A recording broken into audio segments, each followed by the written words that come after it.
The engine is still running. It has been running for 11 hours straight, and the driver has no intention of shutting it off. Outside, the temperature on the north slope of Alaska has dropped to -47 degrees Fahrenheit. The stars are out. There is no wind, and somewhere ahead, in a darkness so complete that the headlights seem to punch a short tunnel through the night and then give up entirely, a truck carrying 60,000 pounds of drilling equipment is making its way north along one of the most remote highways on the planet. Everything inside that cab depends on one thing almost nobody outside the trucking industry ever thinks about. Not the tires, not the brakes, not the heating system. Something more fundamental than all of that, the fuel itself. Because at -47 degrees, the liquid in those tanks is not behaving the way most people assume liquid behaves. It is changing. Slowly, quietly, dangerously. And a driver who doesn't understand that chemistry, who doesn't manage it actively, may not make it to the next fuel stop. This is what that looks like from inside the cab. If you're watching this on your television and you've been following this channel, you know these stories matter. Most of our audience watches from home, and we're grateful for every one of you. If you can take a moment to subscribe and share this video with someone who would find it fascinating, that simple action is what keeps this channel growing and makes it possible for us to keep telling these stories. Now, back to that truck, and the one invisible enemy that no driver on this route ever completely ignores. Most people think of diesel fuel the way they think of gasoline. You put it in the tank, the engine burns it, the truck moves. Simple. But that picture leaves out something critical. Something that fuel engineers, refinery chemists, and experienced Arctic truckers understand in a way that most of the rest of the world simply doesn't. Diesel fuel is not a pure compound. It is a complex mixture of hundreds of different hydrocarbon molecules, and some of those molecules, specifically a family called paraffin waxes, behave in ways that can bring a loaded 18-wheeler to a complete, silent, freezing halt in the middle of nowhere. Here's what actually happens. Paraffin wax is naturally present in diesel fuel, and at normal temperatures it stays dissolved and liquid, doing no harm. In fact, those wax molecules contribute to the fuel's viscosity and lubrication properties. But as temperatures drop, those molecules begin to crystallize. They come out of solution the way sugar crystallizes in cold syrup. First slowly, then faster. And as those crystals form and cluster together, they create something that looks less like a liquid and more like a semi-transparent gel. A thick, waxy sludge that can no longer flow freely through the lines and filters that connect the fuel tank to the engine. This process has a specific name in the industry. It's called diesel gelling, and the first stage of it has another name, one that experienced drivers watch for like a warning signal. When those first wax crystals begin to form, the fuel turns slightly opaque, a pale, milky haziness that gives the phenomenon its technical term, the cloud point. Standard number 2 diesel, the most common commercial diesel fuel used across the lower 48 states, typically reaches its cloud point somewhere between 20 and 32 degrees Fahrenheit. That's not extreme cold by any measure. That's a cool fall night in Minnesota, a February morning in Tennessee, a normal winter day in dozens of states across America. And that's the first thing most people don't realize. Diesel fuel doesn't need Arctic temperatures to start causing problems. It just needs to get cold enough, and cold enough can arrive faster than a driver expects. But there's a distinction the industry makes that's worth understanding clearly, because it separates minor inconvenience from life-threatening equipment failure. Clouding is not the same as gelling. Cloudy fuel will still flow, still burn, still get the truck down the road. Gelling is different. Gelling is when enough wax crystals have accumulated to actually block the fuel filter, to physically clog the pathway through which fuel must pass before it reaches the engine. When that happens, the engine doesn't blow up or make dramatic noises. It simply starves. The fuel pump struggles, the pressure drops, the engine begins to misfire, power falls away, and eventually the truck slows, sputters, and stops. On a highway outside of Memphis with a truck stop 3 miles ahead, a gelled fuel filter is an inconvenience. On the Dalton Highway in Alaska, 200 miles north of the last fuel stop, with no cell service and temperatures dropping toward -50, the same problem is something else entirely. It is a survival situation. The Dalton Highway runs 414 miles from the small community of Live and Good, about 80 miles north of Fairbanks, to the oil fields at Dead Horse near the Arctic Ocean. The road was built in the 1970s to support the construction of the Trans-Alaska Pipeline and has carried commercial freight ever since. It is mostly gravel and packed dirt. It crosses the 4,700-foot Adigan Pass through the Brooks Mountain Range, and it has only 3 places where a driver can stop for fuel in either direction. 3 stops in 414 miles. The middle stop, Coldfoot Camp at mile 175, the northernmost truck stop in North America, sits 239 miles from Dead Horse. That is the longest gap between fuel stops on any public road in the United States. Let that number settle in for a moment. 239 miles. In the dark, in the Arctic winter, for drivers with the carriers who run this route year-round. Operations like Carlisle Transportation and Linden Transport, which supply the North Slope oil fields with everything from food and equipment to drilling chemicals. Managing fuel chemistry is not a matter of following a checklist. It is a matter of professional survival. And it begins long before the truck leaves Fairbanks. The first thing a driver headed north in winter needs to understand is the difference between the 2 main grades of diesel fuel. Number 2 diesel is the standard. It has more energy content per gallon and burns more efficiently, which is why it's the default choice for commercial trucking across most of the country during most of the year. But its higher paraffin content makes it vulnerable to cold. Number 1 diesel, also known as kerosene-blended diesel, has fewer of those wax molecules and resists gelling far better. The trade-off is lower energy per gallon and slightly reduced fuel economy. In the lower 48 states, fuel retailers manage this by pre-blending the 2 grades together in proportions calculated to lower the cloud point while preserving fuel economy. In the far north, at dedicated Arctic fuel stops like Coldfoot and in Dead Horse, the blends lean heavily toward number 1 diesel, sometimes approaching pure number 1, specifically because the temperatures those trucks encounter are so far beyond what standard winter blend fuel was ever designed to handle. Experienced Dalton drivers often don't leave the fuel decisions entirely to whatever blend is at the pump. They add anti-gel fuel additives to their tanks before departure. Products formulated to lower the cloud point by interfering with the way paraffin wax crystals form and bond together. These additives work chemically to keep the wax molecules separated before they cluster into crystals. The keyword experienced drivers will tell you is before.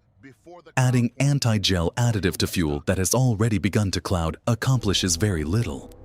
The crystals are already forming. The additive can't dissolve them. It can only prevent new ones. This is one of the things that separates drivers who understand cold weather fuel chemistry from drivers who are about to have a very bad night. Preparation is everything. Reaction is almost always too late. But additives and fuel blending address only part of the problem. The fuel isn't only sitting in the tank, it's flowing through lines, filters, and injectors. And some of those components are positioned in locations on the truck that are more exposed to ambient cold than others. The fuel filter housing, often mounted in an exposed location near the engine compartment, can experience temperatures significantly colder than the fuel in the main tank, especially after the truck has been parked for several hours. And the fuel lines themselves can develop ice blockages from a different threat entirely. Not paraffin wax. Water. Water is almost always present in diesel fuel to some degree. It accumulates in storage tanks over time, condenses from temperature changes, and enters fuel systems through contaminated fill stations. In temperate conditions, small amounts of dissolved water in fuel cause no immediate problems. But in extreme cold, that water can freeze inside fuel lines and filters at 32 degrees Fahrenheit. Long before the paraffin wax becomes an issue, a driver experiencing fuel starvation symptoms in weather that's only slightly below freezing isn't necessarily looking at a gelling problem. They may be looking at ice. The distinction matters because the solutions are different. And taking the wrong approach in the wrong conditions costs time that a driver on the Dalton may not have. To combat water contamination, experienced cold weather drivers use fuel treatments that include water dispersants, chemical compounds that absorb water molecules in the fuel and keep them suspended rather than allowing them to separate and potentially freeze. They also make a practice of keeping their fuel tanks as full as possible. A tank that's only a quarter full has a large airspace above the fuel, and that airspace allows moisture from the atmosphere to condense on the tank walls and drop into the fuel. A full or nearly full tank minimizes that airspace and reduces condensation. It sounds simple. It is simple, but it's the kind of operational discipline that gets built into a driver's daily routine after years on northern routes. A habit so automatic, they barely think about it anymore, but one that matters every single time. Then there is an entirely different dimension of the cold weather fuel challenge, one that relatively few people outside the industry fully appreciate. Modern diesel trucks are not just engines burning fuel. They are rolling emissions management systems equipped with technology that introduces its own set of cold weather vulnerabilities. Since roughly 2010, federal emissions regulations have required commercial diesel trucks to be fitted with systems using a fluid called diesel exhaust fluid, universally known in the industry as DF. This fluid is a precisely formulated solution of 32.5% urea dissolved in deionized water. It is injected into the exhaust stream where it reacts with nitrogen oxides, converting those harmful emissions into harmless nitrogen and water vapor. The technology is effective and has significantly reduced the environmental footprint of commercial trucking. But DF has a freezing point of 12 degrees Fahrenheit, minus 11 degrees Celsius. That is a temperature that any driver on the Dalton Highway will encounter on a routine winter run, often for hours at a time. And when DF freezes, it doesn't just fail to work. It triggers warning systems. It causes the engine management computer to initiate what the industry calls a derate, a programmed reduction in engine power designed to force the driver to address the issue. In mild cases, this means reduced performance and warning lights. In more severe cases, a truck can be effectively immobilized, not because the engine has failed, not because the fuel has gelled, but because a separate fluid most people have never heard of has turned solid. Modern trucks include heated DF tanks and insulated supply lines specifically to prevent this. But heating systems require power, and in extreme cold over extended periods, especially after a prolonged shutdown, even those systems can struggle. The state of Alaska has documented cases of newer trucks experiencing DEF-related shutdowns at temperatures below minus 30 degrees Fahrenheit. Drivers reported entering limp mode on remote sections of road where recovery could take hours. Senator Dan Sullivan of Alaska has publicly argued that in conditions of extreme cold and extreme isolation, a DEF system failure is not an inconvenience. It is a life-threatening event. And the Alaska Department of Transportation has engaged in serious debate about how to balance environmental compliance with operational safety on Arctic corridors, where a breakdown doesn't mean waiting for a tow truck. It may mean waiting for a rescue. This is the reality that shapes how experienced Arctic drivers prepare. Before departure from Fairbanks on a January run north, a driver will confirm their fuel blend, add anti-gel additive to both tanks, drain their fuel water separators, install fresh filter elements, check that their DEF tank is full and its heating elements are functional, and verify that their engine block heater, the electric resistance element that keeps the engine warm when parked, is working correctly. Not because any single one of these steps is dramatic on its own, because together they represent the difference between a truck that completes the run and a truck that doesn't. On the road, the management continues. Fuel economy considerations take a backseat to thermal management. Drivers generally do not shut their engines off during the run. Not at fuel stops, not for short breaks, not even for mandatory rest periods on particularly cold nights. Keeping the engine running maintains heat throughout the fuel system. It keeps the coolant circulating, which feeds warmth to the DEF tank through the truck's internal heating circuits. It keeps the fuel return loop active, a feature of modern diesel fuel systems that most people never encounter. When a diesel engine runs, its fuel injection system draws more fuel from the tank than the engine actually burns. The excess, warmed by circulating through components near the engine, is returned to the fuel tank, where it mixes with the colder bulk fuel and raises its temperature slightly. This continuous return of warmed fuel acts as a passive thermal system, helping keep tank temperatures above the cloud point even in brutal ambient cold. Shut the engine down, and that warming loop stops. In -40 conditions, the fuel in the tank begins drifting toward ambient temperature, and that drift can happen faster than most people imagine. The fuel stops on the route are calculated with precision. A driver heading north will fill completely at the Yukon River Camp at mile 56, the first stop on the route. At Coldfoot Camp at mile 175, they will fill again, regardless of how much fuel remains. The stretch from Coldfoot to Deadhorse is 239 miles. In normal conditions, a loaded 18-wheeler gets between 5 and 7 miles per gallon. At the lower end of that range, the run requires around 40 gallons minimum. But winter conditions on the Dalton push consumption significantly higher. Slow speeds over rough road, extended idling, reduced engine efficiency in extreme cold. All of it erodes the fuel economy numbers that look acceptable on paper. Running a calculation that is optimistic in that environment is a mistake with no good outcomes. And then there's what happens if something doesn't go as planned. A driver who feels an unusual roughness in engine power delivery, who notices the RPMs hanging or hesitating on acceleration, who sees a fuel pressure gauge doing something unexpected. That driver has a window of time, but it's not a large one. The first response is not to panic, not to pull over immediately, but to read the situation accurately. If it's a partial filter blockage from wax crystals, the warmth from the running engine may be enough to slowly dissolve them and restore flow, especially if the driver has an emergency degel product in the cab. These concentrated formulations are designed not to prevent gelling, but to dissolve it once it has started. And poured directly into a tank with a running engine, they can sometimes clear a partial blockage in minutes. If the blockage is in the filter housing itself, some experienced drivers carry spare filter elements they can swap in field conditions. A process that requires removing a filter full of waxy sludge with gloved hands in temperatures that may be far below zero. Roadside, on a gravel shoulder in the dark. It is not pleasant, but it is far better than the alternative. The drivers who run the Dalton year after year develop something difficult to fully describe from the outside. It's not just experience, though experience is part of it.